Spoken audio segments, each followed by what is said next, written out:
You're tuned in to Ask the Master Auto Technician. Car questions? Get answers right now. Call 850-763-0555. James Auto Center, we fix it right, guaranteed. Beep, beep, beep, beep, yeah. Good morning, everybody. This is our second half of our show, Ask the Master Auto Technician. Well, we talked, Rob Lapham and I were talking about the problems of the world and regulation and business and small business. And being a small businessman, it's a lot of fun and it's a lot of work and it's a challenge. And we've been in business here 37 years. Since 1980, we opened up my shop, James Auto Center.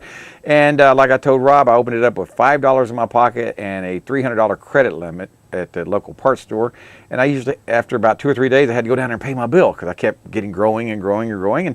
And that's how business works. And I've got a young man, a man about my age out here, Brian Armstead. He's calling all the way from, I believe he's in Maryland, and he's going to be talking about the Lexus again, I believe. A different model Lexus. What Lexus are we talking about this time, Brian? Oh, the 2018 Lexus LS, their flagship. The flagship. Off the line. Tell me about this one. Tell me about this flagship. Well, you know, if you recall, back in 1989, Lexus and Infiniti decided to come out with what they called premium brands. So they, Lexus is the parent, Lexus is in the family tree with Toyota, and Infiniti is in the family tree with Nissan.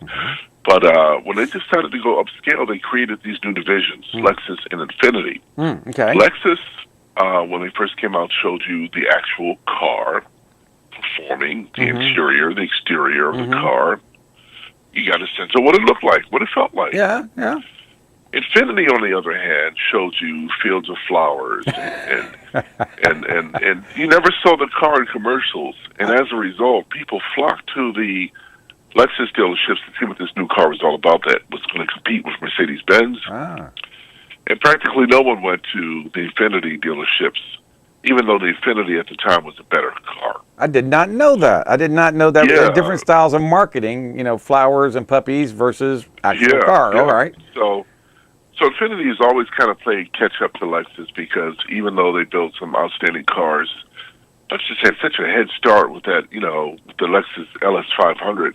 I mean, it was a reliable car that mimicked the Mercedes. It looked like it. It looked like one.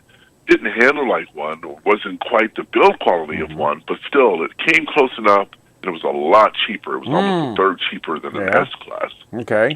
So fast forward to 2018, and the LS has had several different variations. It's gone from the LS to the LS400 to the LS460. That's the 2018 LS500. It's got the twin-turbo V6. It's got the world's first 10-speed automatic transmission in the luxury class. 10-speed? Did you say 10-speed automatic, and it shifts really well and very crisply. Wow. And it's got a new dynamic control system. It's really a very, very cool automobile. It's downright gorgeous. Lexus up front. Lexus has experimented with the so-called spindle grille up front.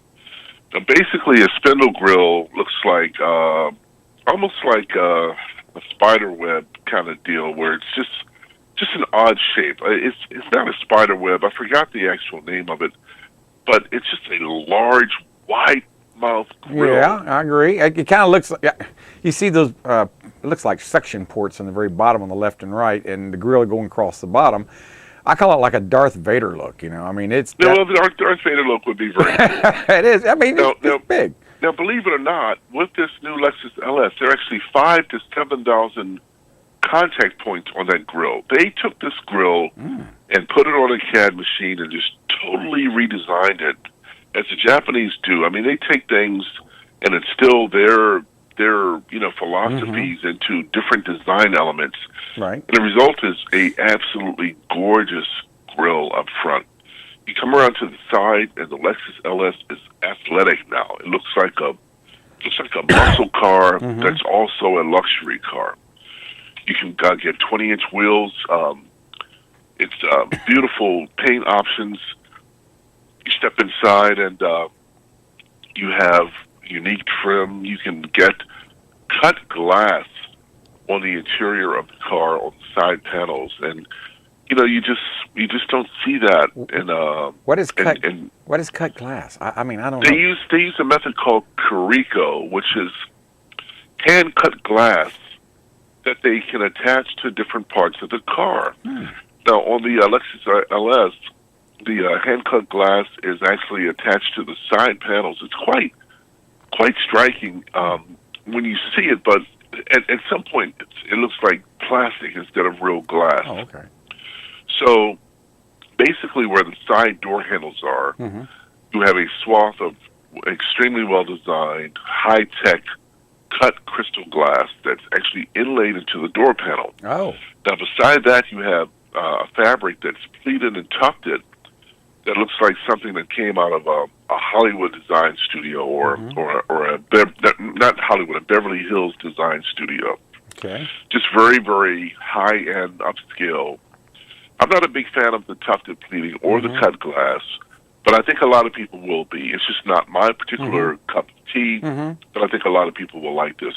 I prefer wood and just, traditional stitched leather and wood or carbon fiber.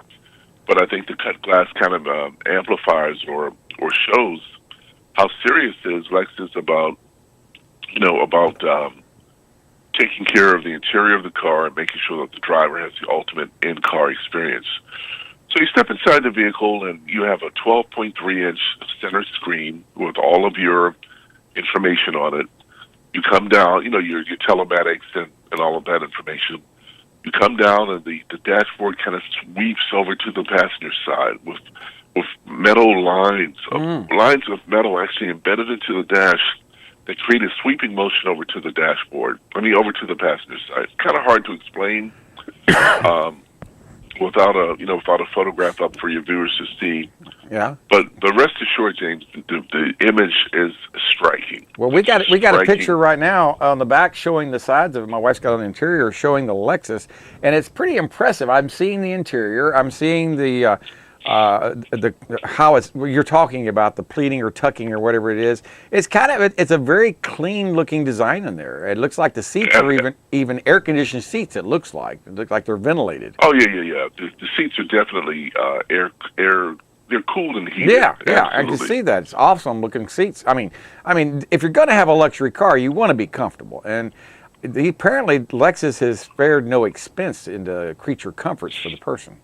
Right. Well, it's an extremely comfortable ride, but when you want to have a modicum of performance, you can switch it into you can switch from standard to sport mode. Oh, okay. So they have an LS500 F Sport with rear-wheel drive that's available.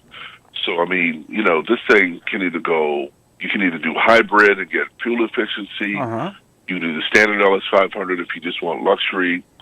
Or you can do LS500 F Sport, which is just it's pretty nasty. When you think about it. Now that's luxury. That's a rear wheel drive. You say they make a front wheel drive and a rear wheel drive? No. The Lexus. I'm sorry. It's early in the morning. The base LS500 is front-wheel drive or all-wheel drive. Okay, yeah, all right. And then the LS500 is rear-wheel drive. Okay, yeah. You can get. Sounds interesting. It does. Sounds like an interesting car. The twin turbo V6 is 416 horsepower, 442 pound-feet of torque. It does 0 to 60 in about 4.6 seconds. And the transmission includes artificial intelligence, which studies your driving patterns, right. and kind of adapts to those driving patterns. This type of fuzzy logic transmission has been out for years, but it's super smooth, super duper smooth in the Lexus LS. I had no idea they had a 10-speed. I really didn't. Is this the first year a 10-speed's come out on a car that you know of? I'm not sure this is the first 10-speed, but this is the first 10-speed in its class. Okay. I drove something else recently that had a 10-speed that I was kind of shocked that it had a 10-speed. I believe it was the Honda Accord. Okay.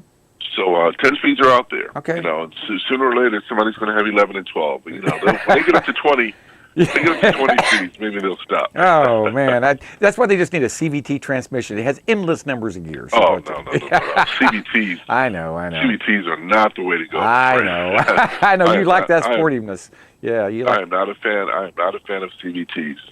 Well, a lot, yeah, but they have the advantages, have disadvantages. But the advantage of the shifting is it's crisp. You feel the gears, you feel that you have that sport mode, and so it's a luxury car and a kind of a hot rod. It sounds like all rolled into one. Well, yeah, if you get the F Sport, it's a hot rod.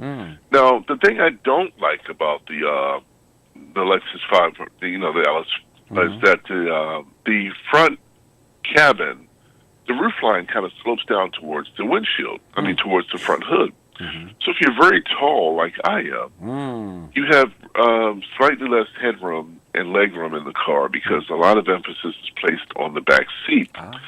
In the back seat, you can have, lounge-style, first-class style seating that, can actually recline and massage. Woo. You can fold the seat back and put up leg rest in the back seat as if you were in a first-class Airbus or a Boeing jet.